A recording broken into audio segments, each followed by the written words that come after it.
there's a thing called attunement, which is the sense of being seen, being heard, feeling felt, and getting gotten. Today I'm speaking to Warwick Schiller. Warwick is a YouTube superstar with over 20 million views of his horse training videos.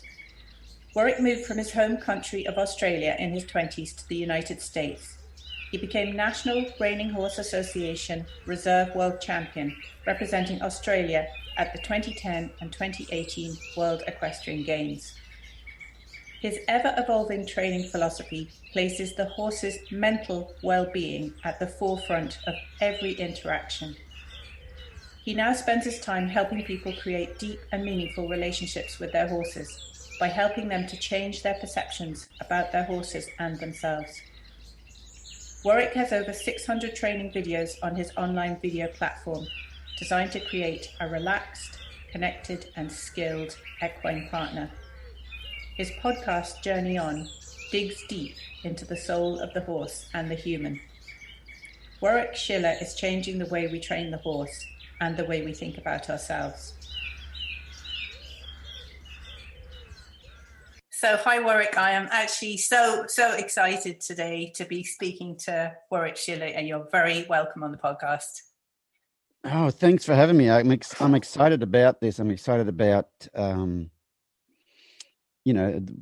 the subject matter here, because a lot of times people get me on a podcast and they want to talk about horse training, and this is what you're on about is so much bigger than that, so much more than that. Yeah, so hope Warwick is going to be a voice for the horse today. And can you tell us briefly how horses entered your life? That'd be a good place to start. Well, I grew up on a 1,200-acre sheep and wheat farm in Australia, and Dad had horses. Dad grew up with horses. He actually, when he was younger, did a lot of rodeo stuff, and we had horses around there. I don't remember when I started riding, but I'm thinking it was about 7. I don't think I was riding much before that, but I think I started riding at about 7. But we always had horses at home. Yeah, so I believe that people are born with the gene. Like children are born with this innate desire to climb trees when they see trees. And I think that certain children are born with equus or whatever, horsey gene. It's either in you or it isn't. So I got that one as well, even though I was born in London. I just have to tell everyone briefly how I came across Warwick. For years, I was riding horses, 3-day eventing, training horses internationally, etc., etc. And about 10 years ago, I took a break. And then recently, I was working with a horse because my daughter wanted to start riding him. And after 4 days of being on this horse, plodding along, being the quietest horse in the world, it had a panic attack. I can only describe as a panic attack. It totally freaked out for absolutely no reason. And I couldn't work it out because it was a really quiet horse. Toffee is his name. So I Googled anxiety in horses, and I came across the amazing Warwick Schiller. And it has been a bit of an epiphany. So they do say, when the student is ready, the teacher will appear. So I was ready.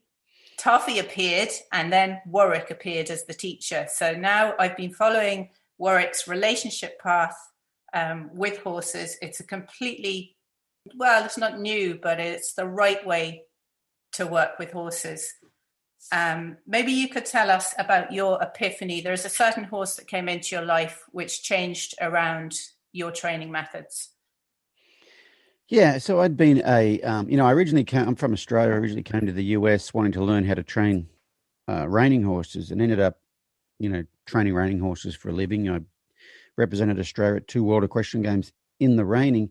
And about 5 years ago, my wife bought a horse, a reining horse, and he's a very high level reining horse, but he wasn't high level reining horse price because he had some quirks that prevented him from being competitive, but not the hard stuff was not the problem. It was just all the little weird things about him. And at the time I'm traveling, I don't know how many views I had on my YouTube channel then. I've got about 22 million now, but I forget what I had back then. But, there's a lot of people listen to what I have to say. I do clinics all around the world.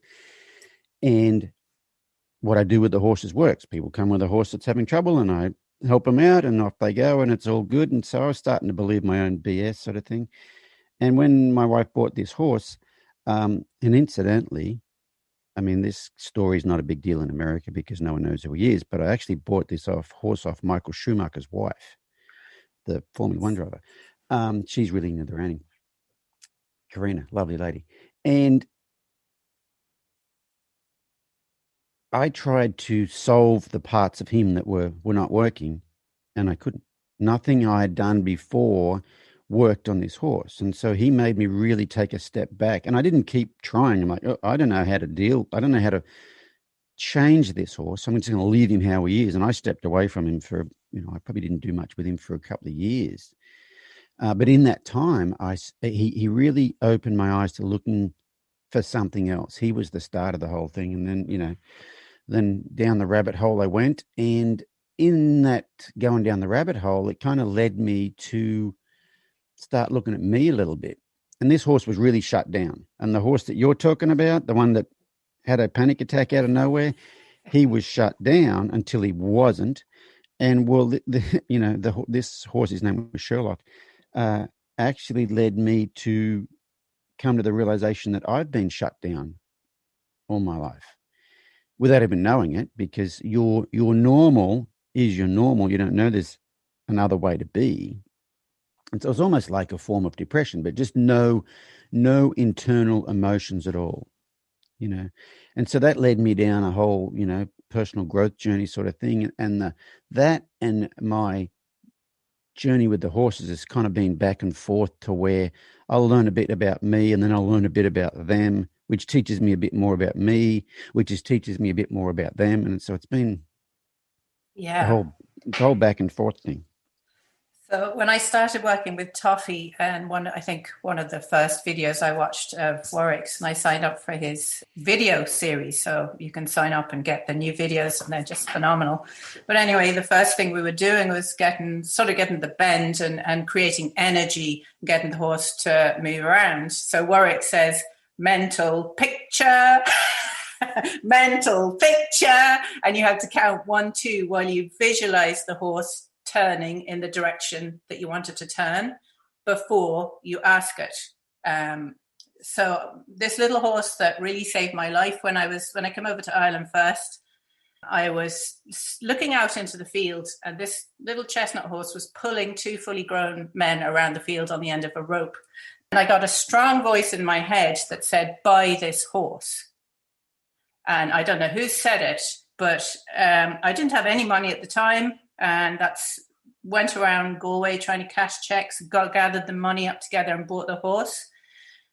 I was severely depressed and had postnatal depression at the time, and the horse was so difficult. One thing, he completely absorbed me because you couldn't ride him, and it took a long time to get him to do anything. And I do have a little bit of video of him. Eventually I got him show jumping, and I jumped the first 2 fences and disappear off into the showground. People were whipping their children out of the way while they get run away with around the showground. Then I appeared back in the ring and finished the course. But the horse was actually ranked 9th in the world in 3-day eventing eventually when he was aged 9, and he was the most fantastic horse. But I have never, ever heard of anybody that was talking about the telepathy aspect of riding horses. So the only way I could ride him, you could point him at a fence. There was no point telling him where to take off, because he could take off a stride away or he could go right under the fence. If you tried to gather him up, he'd probably take off further away. So I would give him a mental picture of exactly where I wanted him to land. And the only thing that went wrong with that when we were starting eventing is when we went up to bounce fences, because I couldn't give him the image quick enough for the bounce. So he got confused and he used to try and take the whole fence on at once. And that's the only time we fell at a fence. But I mean, I would go up to these, and the 3-day eventing fences at the time were horrific. And he was carrying 4 stone of lead. He was only 15, 2 hands. And you had all the roads and tracks and all that. You'd be going up to the fence, and I'd just give him the image of where he landed. And that was it. I never spoke about it to anybody. And now I hear Warwick talking about it. And yeah, it's about how horses communicate. Would you like to talk a little bit about the energy and the communication? aspect of it? Well, I think there's a couple of parts to this, really, but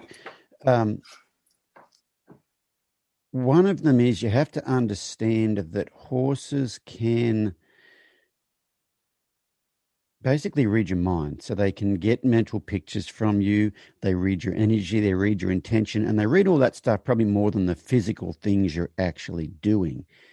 And I have not yet got to the point where I can do the mental picture thing with horses. But I know people who can do it, and it's doable. And so it's a practice trying to get that. But that's one part of it, that if you could get the mental picture stuff working, that would be good. But the other part of it, this is more the human aspect of it, is it makes you get in your own body. Instead of when you ask your horse to do something, if you have like negative judgments, like I'm going to ask him to do this, but the bastard's going to do that. If you have this mental picture of it going wrong, you are part of the problem.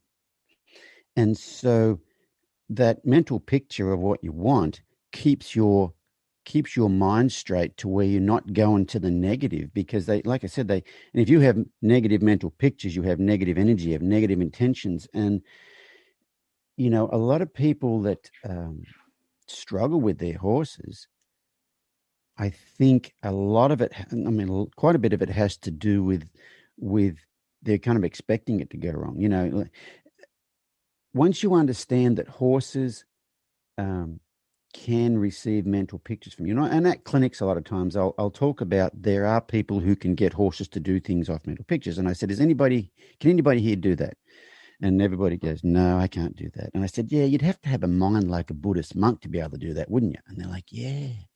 And I said, hey, has anybody here ever been out trail riding, or you might probably call it hacking out in the UK? And everybody puts their hand up. And I said, ever been hacking out on a cold day? And their hands stay up. Ever been hacking out on a cold day and your horse feels a bit fresh? And their hands stay up. And I said, ever been hacking out on a cold day, your horse is a bit fresh, and down the trail in front of you, there's a plastic bag blown into a bush and it's flapping, and your horse stops and pricks his ears and looks at it and grows about a hand taller? And everybody keeps their hands up. And I said, right then, have you ever had that picture of, oh my God, he's going to spook, and he's going to spin to the left, and I'm going to fall off to the right, and I'm going to fall on my right shoulder? And that's the one I injured as a kid. And I wonder, would the ambulance come here? Would it be a helicopter? Yeah, no, it's too rough up here for an ambulance drive. But there was a field a little further back there that a helicopter could land in, and blah, blah, and everybody keeps their hand up like, yes, I've had that. I'm like, well, there you go. You're very good at mentally picturing what you do not want. So if you can, and you can't have two pictures at the same time. So if you can practice picturing what you do want, you can really have a huge outcome on your horse, because it changes your physiology as well. If you're picturing the wrong thing, if you're picturing and having an accident, your brain is flooding your body with chemicals that is cortisol, adrenaline, all that sort of stuff. That changes your reaction speed. Things get sharper and quicker and tighter, and it all starts with that. But like I said, there's two parts to it. One is, let's say your horse doesn't ever get your mental pictures, but let's say they do, that's great. But if they don't, at least you're not mentally picturing, and this is the secret to life, isn't it? Picturing, keeping your eye on the ball, picturing what you want to happen, and instead of picturing what you don't want to happen. Depression, anxiety, all that stuff is encompassed in that. So it's not just this whole mental picturing with your horse is not about some woo-woo thing. I think it's the secret to life, really. It's just our horses help us practice it. Yeah, that's fantastic. Yeah, you put it so well there. I totally agree. So one of the things that Warwick will start with is walking next to your horse, keeping pace with your horse. And it's one way of getting building up a relationship, but it also means that you can't think of anything else, because when you're trying to step at exactly the same time as your horse, you are being mindful. Even though I don't like the word mindful, because it sounds like you've got a mind of stuff, but actually it means you're in the right mind. So that's one of the exercises. So I've done that a lot with Toffee. We've built up a great relationship. and he really likes being scratched. So we've been doing a lot of that. Well, good. You know, that exercise, I call it matching steps, but you are just matching, you're matching speed, direction, and steps with the horse. So basically what it is, it's a way to help connect with the horse. But you basically, if the horse is telling you, I don't want to connect with you, I can't connect with you, you're saying, well, that's fine. I can connect with you. It all starts with us. And so you're not trying to tell them where to go, how fast to go, what direction to go. You're just matching. It's like you're the dance partner and they're leading the dance initially. And that, you know, there's an old song in Australia. I don't think that the band ever made it to the UK, but the song was called If You Leave Me, Can I Come Too? And it's kind of like that. It's a really good way to connect with a horse that doesn't want to connect with you. And horses do want to connect with us. There's a reason they don't want to connect with us. You know what I mean? It's not like, oh, I have people go, oh, my horse, he's one of those horses that doesn't like people. There's a reason he doesn't like people. There's some trauma in his past there. And it's almost, you're rewiring their brain as to what the presence of a human actually means. Because a lot of times the presence of a human means I'm about to be asked to do a whole lot of stuff that I really have no interest in doing, and I don't have a say in it. Mm, mm.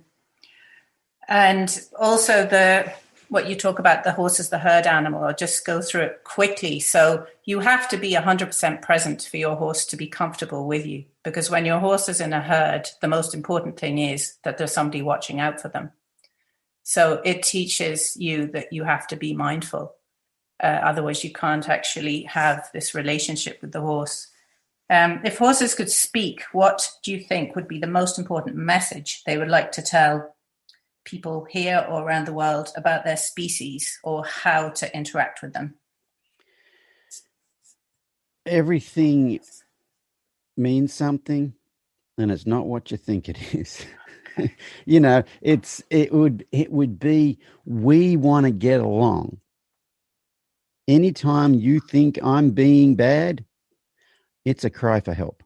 You know, and I'm sure, I think everybody of our age grew up with the parenting style. Most of us would have done with the parenting style of stop crying, I'll give you something to cry about, sort of thing. And, you know, what I'm understanding these days, reading child psychology stuff and things like that, is there's a thing called attunement, which is the sense of being seen, being heard, feeling felt, and getting gotten. And when a child is upset by something, it's a genuine upset.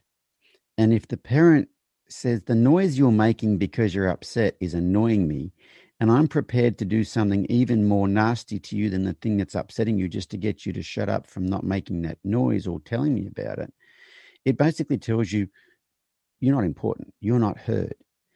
And horses are the same. Every bad thing they do, everything that they do that people say, hey, he's a bugger, he's belligerent, he's nasty, he's dirty, he's whatever, it's just a cry for help. It's just, because if you think about it, they're not the top of the food chain. They are basically always keeping an eye out for something that's going to kill them and eat them. And so that's their first thing is, am I safe? That's all they're worried about. Am I safe? And so you really got to, a lot of times in certain countries, and where you live right now might be one of them, where there's a history of, forcing everything with horses, making it happen, overpowering them, stuff like that. But you think, you're in Ireland, don't you? Yeah. If you think about, and that's just human trauma being projected on horses, but you think about the history of Ireland and the oppression of the Irish people, and that's part of their DNA. We're used to being oppressed. That's the way, that's the way we were treated. That's how we treat others, kind of thing. You know what I mean? It's like, you do this or else. That's the way a lot of people trained. It is changing, but a lot of people have that theory for horses. Do this or else. You're in trouble. Right. And because you think they wouldn't want to any otherwise, but once you start working on the connection, it's amazing. It's amazing what they'll do for you, but it's just amazing. They want to be with us. They're social creatures. We're all mammals. We're all wired for social interaction. And yeah, it's just amazing what they will do for you, and especially how much they want to be around us. Like if people say, I can't, what I hear a lot of is, yeah, my horse, he's a bugger to catch. But anyway, when I get him caught, then I ride him and then I have trouble with riding, I have trouble doing this and he won't do this and he won't do that. Like, hello, you're not listening. He's hard to catch. He's telling you, I'm not interested in you in the way you're presenting things right off the bat. And you kind of go, well, I don't care. I want what I want. And, like the analogy I use is if a man was walking down the street and he saw a beautiful woman. And so he walks up to her and goes, hey, can I get your phone number? And she just ignores him and keeps walking. He's like, well, I'll tell you what, I actually usually describe this as like a Dear Abby newspaper column. Dear Abby, yeah. I'm a man in my 30s and I saw a beautiful woman walking down the street the other day. So I went up to her and I said, hey, can I get your phone number? And she ignored me and she kept walking. So I said, hey, I want your phone number. And she ignored me and she kept walking. And then I said, can we just have a chat? And she ignored me and she kept walking. I said, would you like a cup of coffee? And she ignored me, she kept walking. And then I tried to kiss her and she slapped me. How do I stop her from slapping me? Yeah. And that's a lot like, when I catch my horse, he pins his ears. And when I lead him, he tries to bite me. And when I tie him up, he doesn't like that. When I go to put the saddle on, he kicks at me. Anyway, I'm having trouble with my trot to canter transition. How do I fix that? That's what that's like. You know what I mean? Like, why are you trying to kiss her? She won't even talk to you. No rational human being would do that with a human, but you do it with a horse. Mm. So you go back a step, you go back a step, you go back a step. So at this point now, I'm friends with Toffee, and we're going to go through the videos and keep going. Yeah, and it goes from there. What you find is all the stuff that historically is really hard to do with a horse is really easy to do with a horse. The reason those things are hard to do with them is because you're trying to kiss them and they haven't even spoken to you yet. You know what I mean? What's the most important thing that horses have taught you? That's a long subject, but really or one thing. Well, really the deep down thing it started out with listening instead of telling. And when you start listening, you start having information come into you. And like I said, being shut down all my life, like I had this shield up around me. And once that shield opens up and you start to get things coming in, you start to get connection with everything, other people, animals, trees, plants, the universe itself. So in a nutshell, that. Yeah, listening. Yeah, but that listening leads to that connection, and that's the secret sauce right there. When you start to get that, you feel like you are part of everything and not separate from it. That's the holy grail right there, I think. So you've taken a deeply spiritual path in your methods recently, since Sherlock really changed the methods a little bit for you. And all that has happened in front of an audience of thousands of people. And you've been very honest and authentic about it, saying that, I'm trying this path and I'm still trying it. And it's led to fantastic insights into your soul and the horse's soul. What's the most important thing you've learned about yourself on this journey? Oh, really?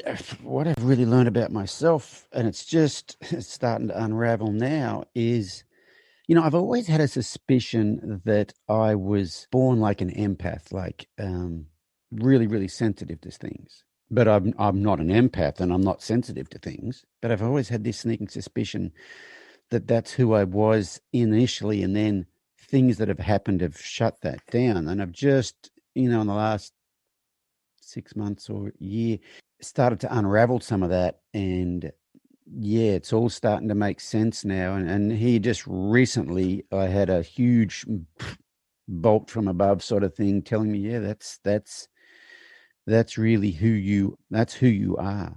And so it's, a lot of this, when I first started down this new path and was very open about it, very public about the whole thing, I started to let go of caring what other people thought. And when you start doing that, then I think your true self starts to get revealed to you a little bit. I think when when you're trying to be who you think they think you should be, if I said that right, when you're doing that, you don't even know who you are. You're just kind of reflecting back what you think others think you should be. And when you kind of let go of, you really don't care what others think of you, I think the real you starts to get uncovered. And I think, like for me, I think there was, as it got uncovered, there was quite a bit of rejection of it. Like, no, that can't be me, or I don't want that to be me, or that sort of thing. But it's bit by bit, it's starting to come out, and I'm starting to embrace it a little bit more. And I think the more you embrace it, the more it comes out, and then it starts to snowball. And I just feel like right now, personally, I'm having this bit of a snowball to where, I'm really just starting to fully understand who I am. Yeah, for people who don't know Warwick, he has been doing clinics and training horses. So difficult horses, stallions, horses that bolt, horses that buck. And at the beginning, well, before he started on the relationship path, it was all, I can fix these horses. And I wouldn't say it's a macho world, but it is a world of certain kind of, there's a framework around it. So when you started doing the new system, and in a clinic, you might stand there for 10 or 15 minutes with a horse waiting for them to lick their lips or yawn. And then very quickly, you're sitting up on them, riding around without a bridle. But it was a very brave thing to do in front of that audience. Could you tell the listeners just quickly about the sympathetic and the parasympathetic nervous system, just briefly? I don't want to take your whole day. Yeah. Before I talk about that, let's just talk about what I used to do. What I used to do was not relationship-based. It was training-based. But I've always been on the very empathetic scale of the training thing. Like I've never been, like people used to think that I was, in the whole scheme of training back then, I was on the woo-woo end of that anyway. I've now taken a step, further. But yeah, it was all about having the horse figured out, having the horse have control. This is just a whole lot deeper way of doing it. But I did a clinic in Scotland a few years ago, and the guy that organized the clinic was a black belt in karate. And he told me that when he got to be a black belt, he thought, yeah, that's cool. I'll know a lot of stuff. And he said, then he wanted to be a second Dan black belt, and he thought he was going to learn all this new stuff. But he didn't learn anything new. To be a second Dan, all you do is you go back to the beginning and learn it all over again with a black belt's eyes. Because you can't see it with a black belt's eyes and experience the first time around. You just go back to the beginning and start all over again. And I kind of got to that point now where I've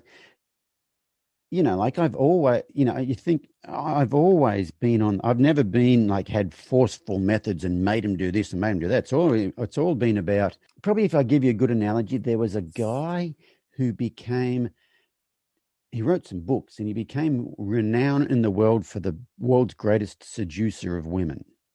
Right. Okay. He wrote books about it. He could teach you how to seduce women, and you could get what you wanted and they were offering it to you. But then after a while, he realized it was kind of shallow because there was no relationship in there. So it's kind of like that. Like this guy was not forcing women against their will. He just knew the right things to say. And it was like a science. It was like, you do this, insert slot A and slot B, and this will happen. Yeah, it's like making the right thing easy and the wrong thing hard, and all the principles. But that guy had a huge turnabout. He had this bit of an epiphany, like, I'm just taking advantage of these women. Even though they were offering to do it. There was no coercion in it. Well, I think that's kind of what my training was like before. But then this guy had a complete reversal, and he's like, now it's about the relationship. So that's, for me, it's kind of the same thing there. So what was your question? Oh, you want me to talk about the nervous system? Just very quickly, I think it'd be very useful for people if you could explain about the nervous system and just, the licking and chewing and what's going on there. Yeah, I don't know if I can do it briefly, but... Yeah, I don't want to take your whole day up. Oh, I've got plenty of time if you've got time to listen. So if you think about, there's basically two parts of the nervous system, but there's actually three, but there's two parts of the nervous system. One's the brakes and one's the accelerator. One's the thing that slows things down. One's the thing that speeds things up. One's the thing that, excites things, adds energy, and one's the thing that calms stuff down. And we used to think there was just two branches to the nervous system, the sympathetic nervous system, which is your fight or flight sort of thing, and then the parasympathetic, which is your rest and relaxation state. But there's actually three. Two of them are brakes, and one of them is an accelerator. And so this is polyvagal theory. So polyvagal theory basically says that there's two branches to your vagus nerve, the dorsal vagal nerve and the ventral vagal nerve. That's just the front and the back. Don't really worry about that. That they're both brakes. Okay. And the dorsal vagal nerve is about immobility. And so you're sitting down right now while I'm talking to you. So your dorsal vagal nerve is slightly engaged. Think about like a handbrake in a car. Okay. You should put it on when you're already stopped. Okay. But if you want to, in an emergency, you can jerk it on really hard. So your horse, Toffee, the one that was shut down, what happened was your horse would have that brake on all the time. So your horse was not standing around relaxed, which would be the other vagal, the other brake. So the other brake is the social engagement brake. Okay. When you're around people you're comfortable with, you have that social engagement, you're relaxed and you're standing still because of that. Okay. But the other brake, the immobility brake, it's either on slightly, or if you think about your fight, flight, freeze, this is the freeze part of fight, flight, freeze. So it's actually, when it's highly activated, you're basically running away, standing still sort of thing. And so you asked about the licking and chewing. What happens when your horse goes into either that frozen thing, or the fight or the flight? The brain shuts off the blood flow to the extremities, like that, the muzzle, things like that. We don't need to be eaten right now. Horses are nose breathers, not mouth breathers. And so in order for a horse to be able to be as aerobically as efficient as possible to run away from a predator, they clamp their lips shut. They shut that bit off and they only breathe through their nose. And all the blood gets pushed out to their muscles and once that activation goes away, like the saber-toothed tiger comes along and they run off and they run away, run. Finally, they outrun the saber-toothed tiger and they'll come to a place and that blood starts to come back into the muzzle and stuff like that. They'll lick and chew. Okay, now we could actually start eating again. We're past the scary zone. We can actually start eating again. So they return back to that. And from what I've read, from the scientists tell me that when they do that, they get dopamine. It's basically Mother Nature's way of saying, yes, that was a good plan of attack right there. That was a good thing. Run away from that thing and get yourself safe, and then I'll give you a little reward. Ping, here's your little chemical reward. And so it teaches us how to do the right thing so you don't get eaten. Oh. Okay.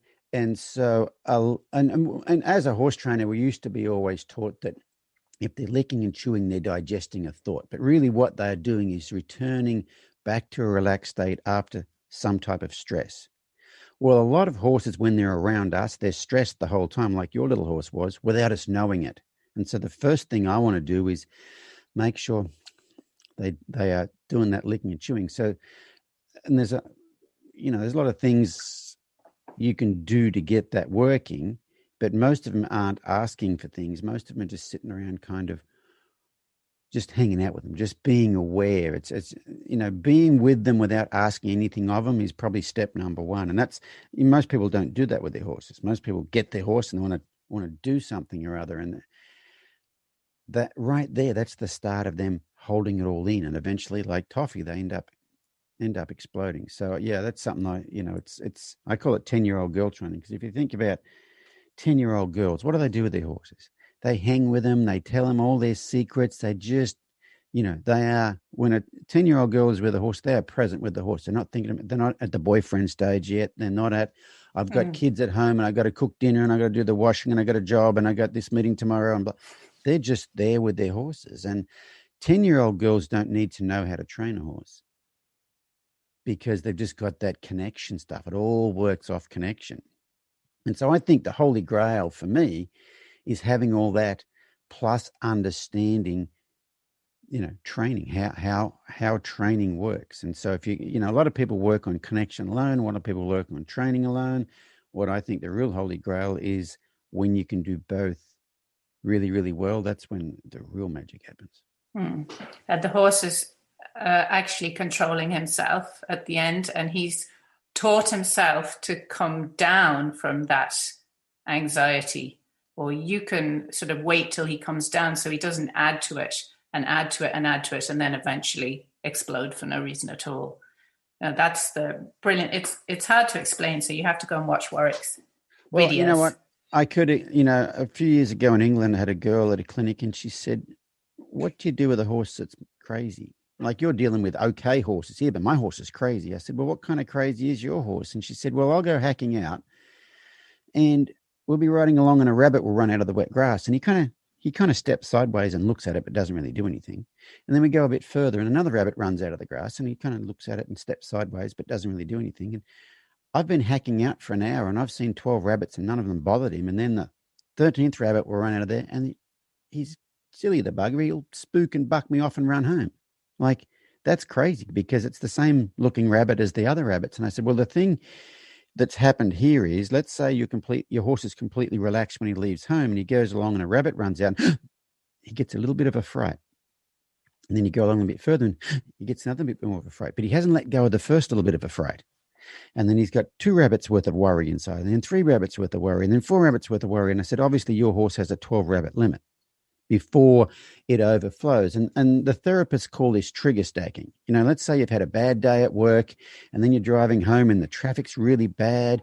And then you go to the store and everybody's in the store and they're annoying the hell out of you. And then you come home from the store and you get out of the car with your groceries and you drop them on the ground and the milk spills all over the place. And then you come inside and you find that your kids were supposed to do one thing. They were supposed to put their dishes in the sink and they haven't. And you lose your mind at your kids. But if you'd have had the best day in the world, came home, no traffic, went to the store, it was all good, come home, don't drop the milk on the ground, come in the house and the kids have not put their dishes in the sink, you might go, hey, remember I told your kids to put your dishes in the sink?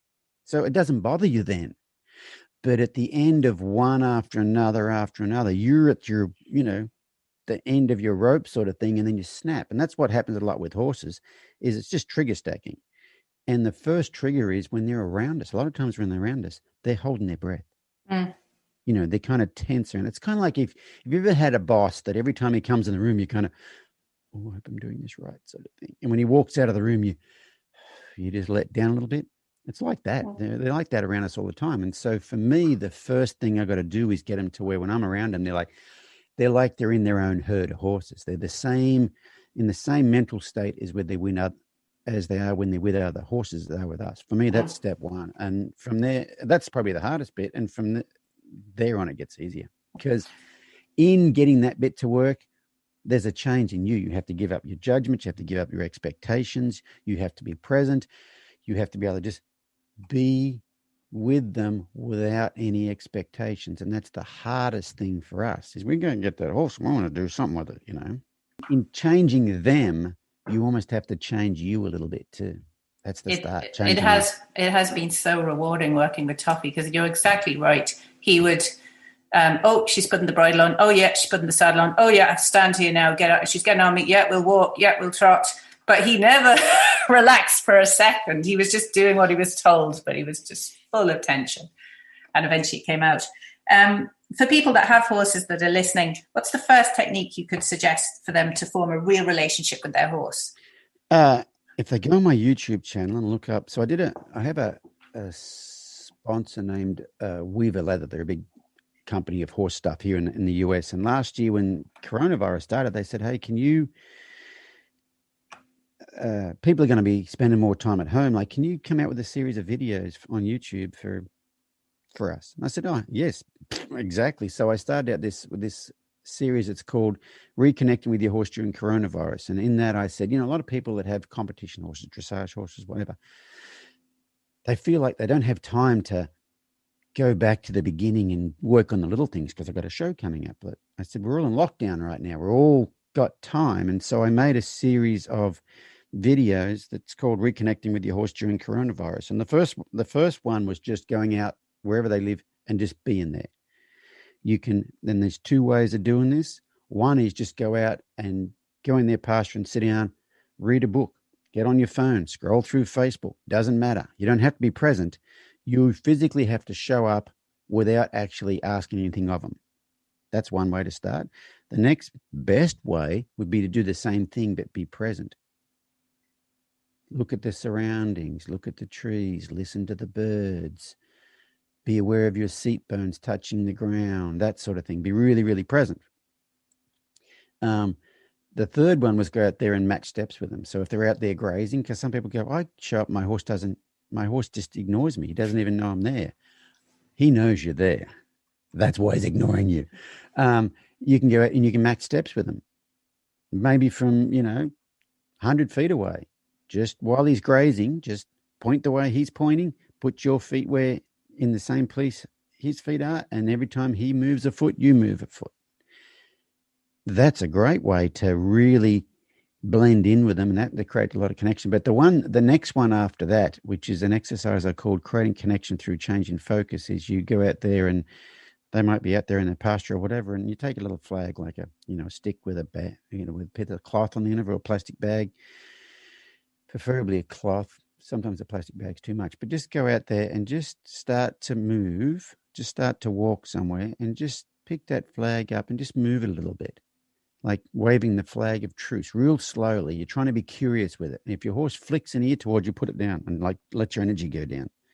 And you're trying to communicate over a large distance that I'm aware of your thoughts. I just noticed your thoughts. They might not even pick their head up from eating the grass, but they were thinking about the grass, and then while they were eating the grass, and then they were thinking about you while they're eating the grass. And if you can communicate to them, I saw that change in focus right there. That's all. It's you create connection by creating a change in focus, and then letting them know you saw it. And there's a whole explanation in the video of how it goes about. And I was in Morocco the year before, crazy thing. I'm really big into manifesting. And the year before, I kind of went, you know what? I want someone to contact me to go somewhere kind of exotic to work with horses. And so about 2 months later, I got an email from the wife of the British ambassador to Morocco. Said,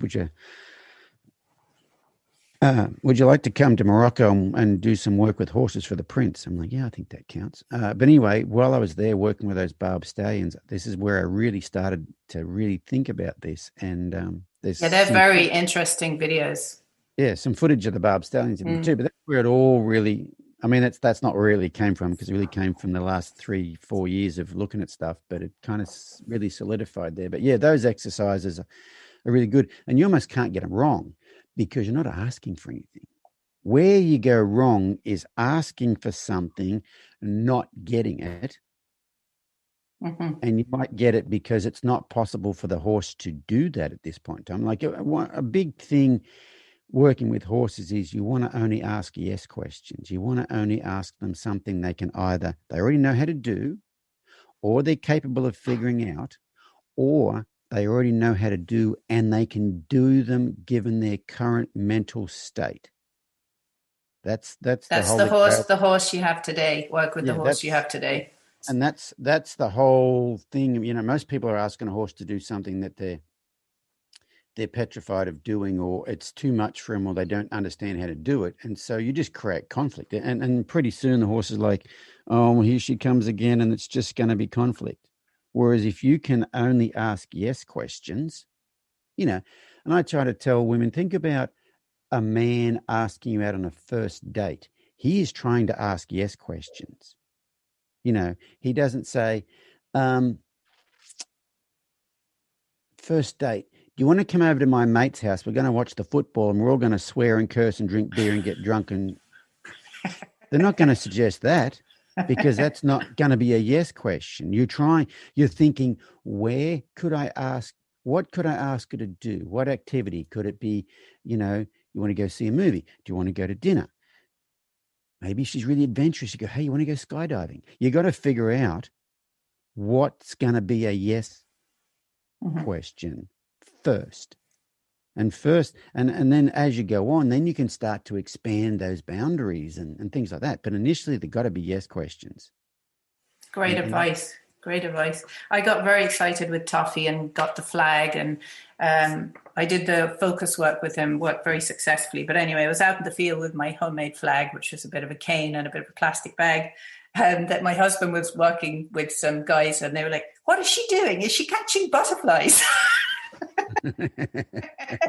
Standing in the field for ages, holding up my flag, but it worked. And the thing about that exercise is you have to be effective. And so if you start moving that flag around and they don't pick an ear, they don't flick an ear towards you, don't do it for a while and then stop. You got to keep going. You might have to wander all the way up to them and maybe take it and rub it on the inside of their hind leg or something. Like, what are you doing back there? And then you stop. You go, hey, I saw that change in focus, because it's very easy to be ineffective if they don't change. If you don't get a change in thought, then you're doing all this stuff and nothing's happening. But it's hard because it's not really a request. You're not really asking them to do it. You're just trying to facilitate it. You're trying to cause it to happen without asking it to happen. And that's where it gets into it depends type of thing. Well, Toffee it wasn't working at all at first because he knew exactly where I was in the field. He was watching me all the time. He never took his eyes off me. So I went behind a tree. And then every now and again I come out and he's like, oh, she's still there. And that's how we started. Perfect. See, I've never suggested that technique. And that tells me you get it because you followed the principle. You just figured out a different technique to do that. Yeah. Very good. So I have a question here that I didn't prep you for at all, but if you want to answer it, do. What's the most woo-woo thing that's happened to you with horses? Wow. That's a great question. I mean, all the woo-woo things that have happened to me have happened because of horses. Probably the real start of all this that really made me think, whoa, there's a lot more to this horse training. I thought there was. I did a clinic a few years ago in Texas, and there was a girl who had a Mustang there that he's 9 years old, been out of the wild for 6 years. You can do all the groundwork, you can ride him, he does everything quite well, but every once in a while he will bolt. And you think bolting is a big problem you got to fix, and there's no trigger for it. It's not like it's the same thing every time. Something that triggers him today might not trigger him the next day, and it's random. It doesn't happen all the time. And it was a 3-day clinic, and the first day we did some groundwork with him, and I don't really remember what we did. But the second day, the owner was walking down beside him and asking him to step over behind, like cross and uncross his hind legs. We call it disengaging. And as she went to walk down there, he was turning his head and blocking it, kind of like, nope, can't go down there.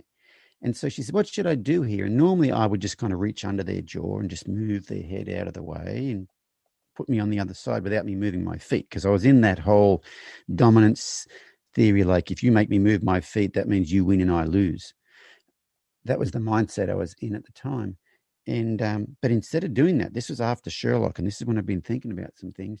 I said, let me try it. So I'm standing in front of him and he's facing directly at me, and I went to walk down his left side, his near side, and he turned his head and blocked me. And when he did that, instead of me fixing it, I stepped back to my original position. I basically said, that concerns you. I see that concerns you. I'm just going to wait for you to let go of that bit of concern. And I waited till he licked and chewed, I guess.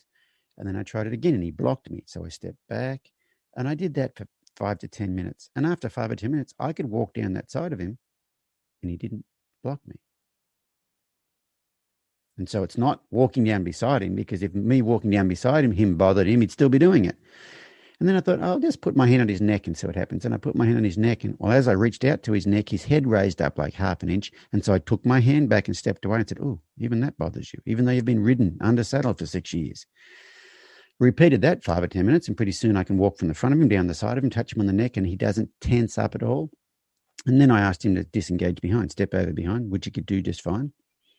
I'm like, oh, I have no idea what I did, but he now lets me do it. So I handed the lead rope back to her and she said, what would you like me to do now? And I said, just hang on, just stay there with him, just chill for a bit, let him digest that. So I went to help somebody else, and about 10 minutes later there was a collective from everybody in the clinic, and I turned and looked, and this horse has buckled at the knees and gone boom to his belly and basically fallen asleep. His nose is in the dirt, he's snoring little dust clouds, and then he has a roll, gets up, shakes, and boom, down he goes again. And I said to the owner, is that normal? Because if it's normal, it's not a big deal. She said, I've seen him lay down once in 6 years.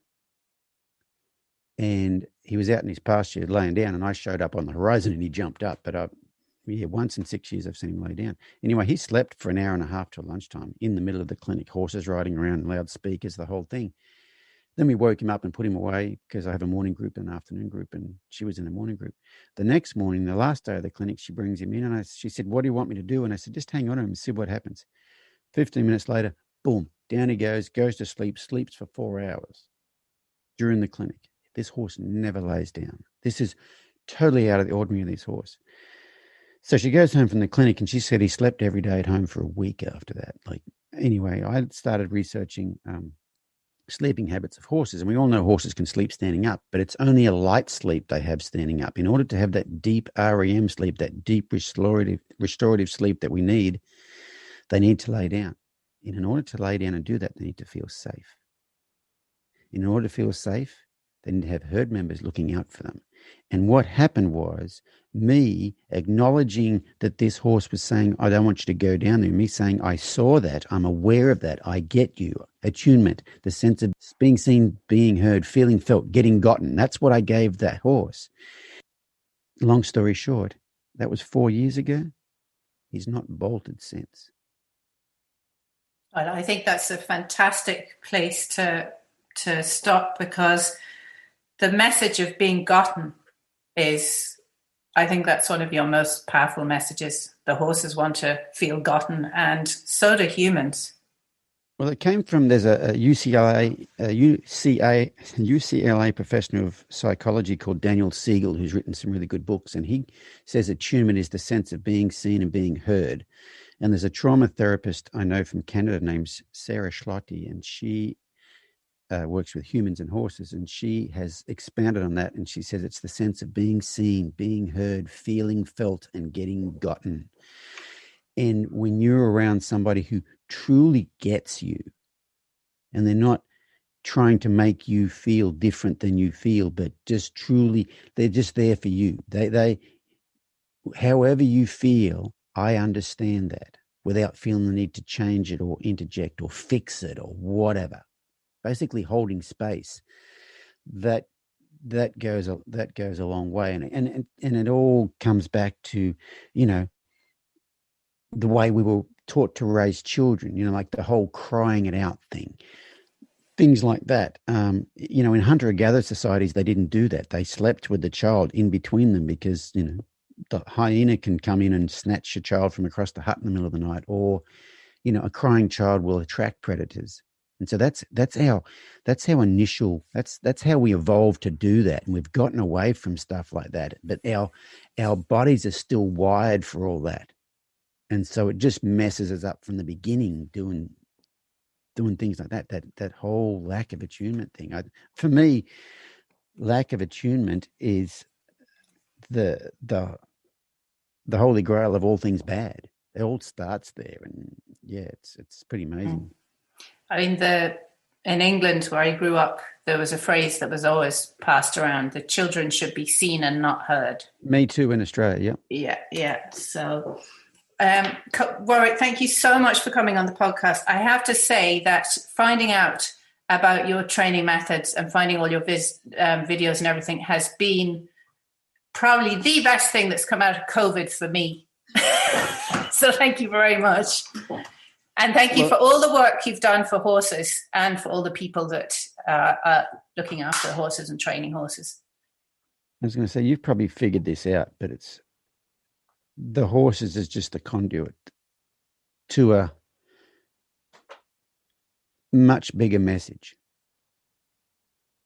And I think that's all I'm doing is as people do the stuff that I'm doing with horses, it opens them up to everything else. And then, then they can get their information from elsewhere. But I really have found that just people taking this path with the horses, then it just changes the whole course of their life, because now they're open to all sorts of other, listening to everybody else, their husbands, their wives, their kids, the energy of the universe itself, everything kind of becomes a bit more available. Brilliant. I put everything in the show notes, how to contact Warwick and where to find the videos and the website and everything. Is there anything else you'd like to say to the listeners before we go? Well, I think if you're listening to this podcast, you're probably on the path already. So just reach around, give yourself a pat on the back, and go easy on yourself. Thank you. Thank you, Warwick. Thank you for listening to the Nature Magic podcast. It was great to get Warwick to speak up for the horse. Please feel free to get in touch if you have any feedback.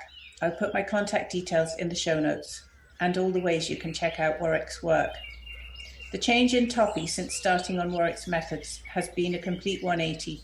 From being a naturally nervous individual, he now comes straight across the field and sticks his nose in the halter to start work. And he has taught me a lot. How to be present in our sessions, to slow down and listen, stop rushing, create boundaries, and has also shown me a ton of love. From taking a break of 10 years from horses, having become disenchanted with regular training methods, I'm now excited about using these cooperative methods with horses in the future. Please subscribe and rate the podcast and share with your friends to spread the word. Coming up soon, Claire Warden, a leading expert on forest schools, and Janie Chodosh on elephant communication.